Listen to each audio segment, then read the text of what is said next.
Now I'm going to talk about actuators, the things that push valves open and closed. Here's a linear actuator, and once again we've got a diaphragm at the top here, and this is a spring return actuator. It's got this big spring here. This one has also got a positioner on it.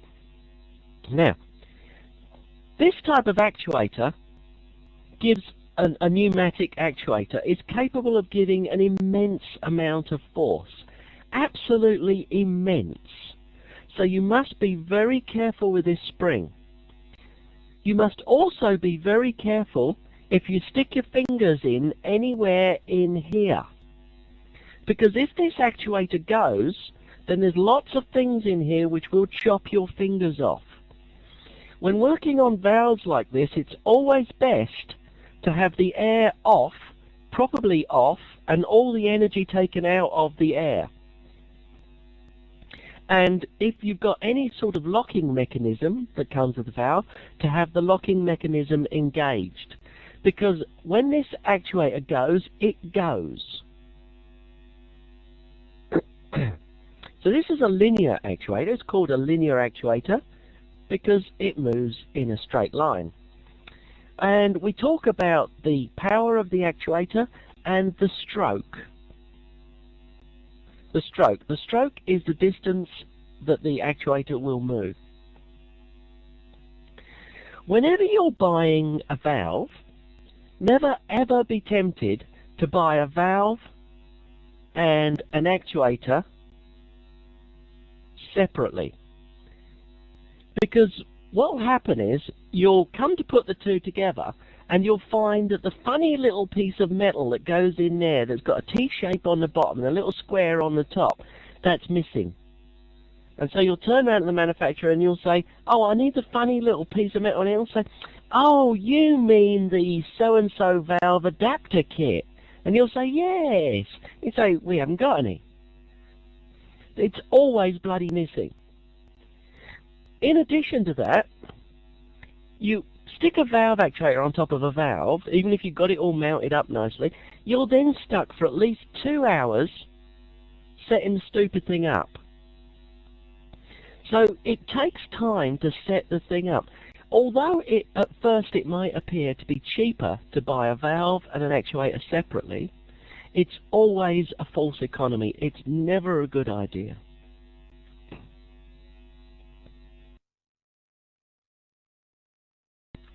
Now here are a couple of rotary actuators. This one at the top here, that's a Keystone. And it's a double acting rotary actuator, which means we blow air in one side to close the valve and we blow air in the other side to open the valve. Now the one at the bottom is called a high torque valve. Is anybody familiar with any of these actuators?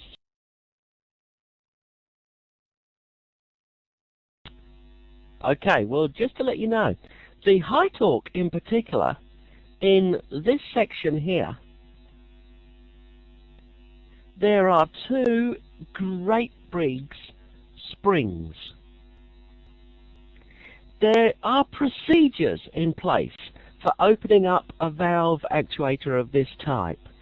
If you do not follow the procedures correctly, the spring, which is pre-tensioned, is likely to come out and go through you.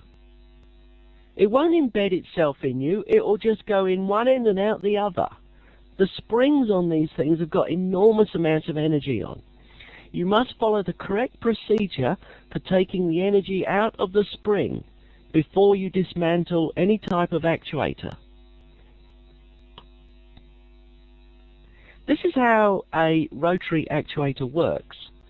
What we've got is the whole of this thing sits inside a piston. Sorry, sits inside a cylinder. And if you want the thing to close, then you blow air in at the sides like that, and it closes, and as it closes, the wheel turns that way.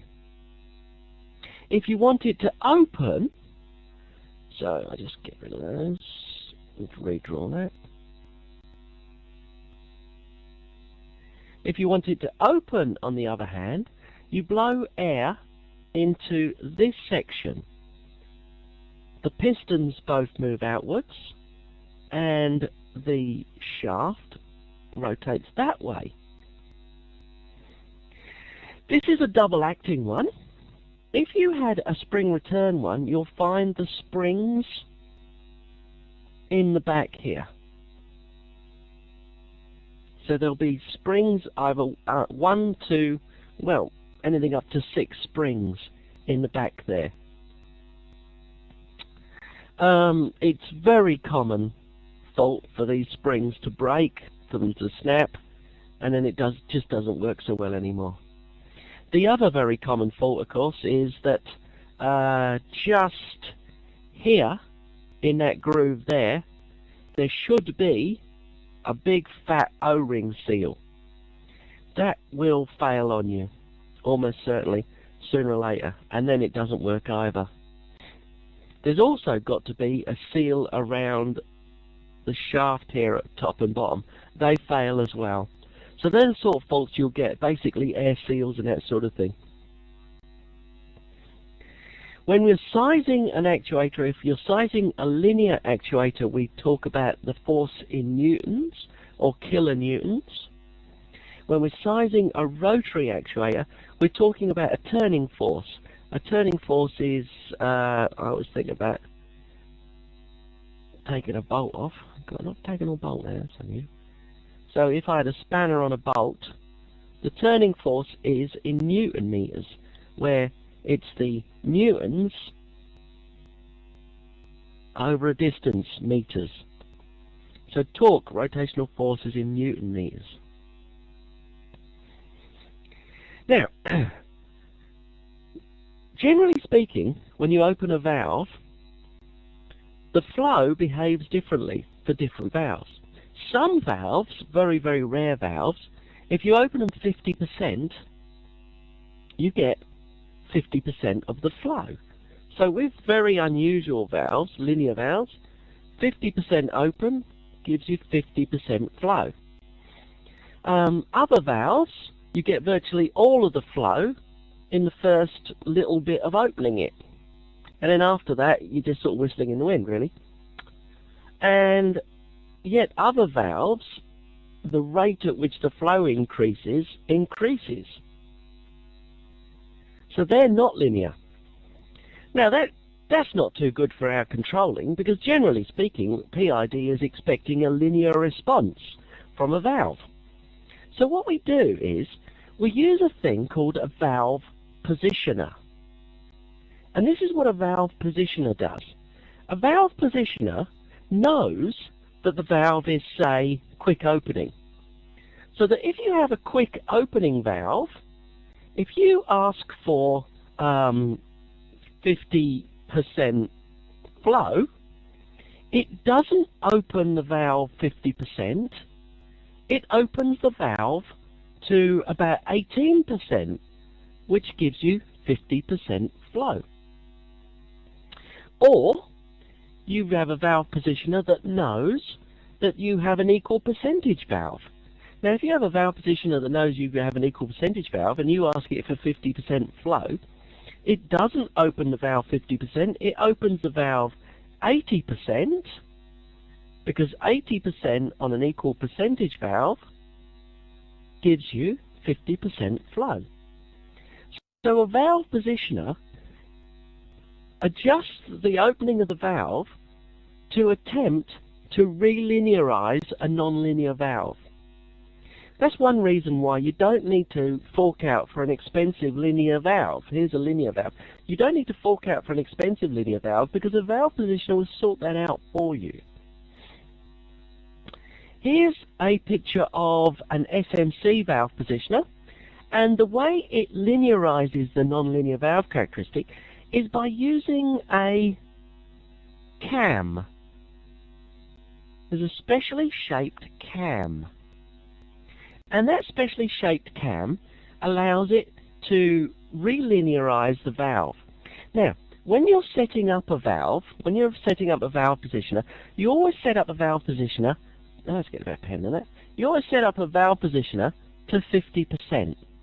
So you give it 50% signal, well, you give it, say, what's 50% of 4 to 20?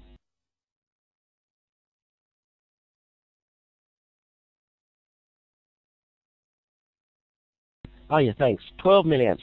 So you give it 12 milliamps, and then you've got to make sure the valve has moved to 50%. Now, you don't look at the valve stem and make sure the valve stem has moved 50%. What you do is you look at the positioner. On the positioner, there is a mark. The mark is just there. That's the 50% mark.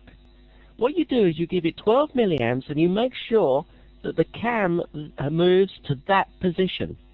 Then you know the valve is at 50%. So you adjust the zero until the valve is at that 50% mark. And then you stroke it to either side and you make sure it does the full valve travel.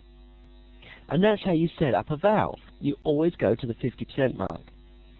Here's another type of valve positioner, and this one has got a mark just there, and it's also on this side, it's got a mark just there, you can see.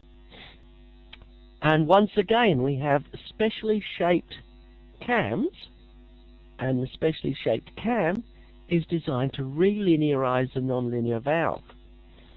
Here is the valve positioner we saw earlier, and once again, there's my specially shaped cam. So I've got one cam if I'm doing quick opening. If I'm doing equal percentage, I would turn the cam around and use the other side of it. With this one, you can just see the 50% mark is there. And another valve positioner. This valve positioner will do linear. So I've got three choices on this cam. I can either do linear, quick opening, or equal percentage. And what I do is I actually unscrew this bolt here and move the cam onto a different hole. See, these holes here fit onto that bolt. And then it uses the special shape to relinearize the valve. With this one, it's really nice because it's marked off 10, 20, 30, 40, 50, 60, 70, 80, 90, 100. It's actually all the graduations are marked off around the valve. So you can see precisely where the valve is supposed to be. Here's another one. This is a very, very common valve, or at least it was very common when I was young. Now, with this one, the specially shaped cam is actually underneath there. So there's a side view of it. So there's a specially shaped cam. And what you have to do is, if you change from one type of valve to another, you replace the cam. You'll find the spare cams screwed onto the casting. With a positioner, a nonlinear valve will be pretty well linearized, so that a nonlinear valve is linearized to this type of shape.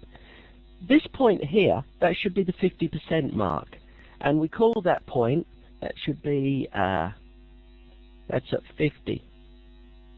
We call that point the crossover point, or yeah, that's the crossover point, where the two curves cross over. So it does a pretty good job of linearizing a valve response. Here's just a picture of a valve with a piston actuator. If you need more strength, if you need more power than you can get with a normal diaphragm, a piston can deliver more power because you're able to put more pressure on the top of it because there's no chance of it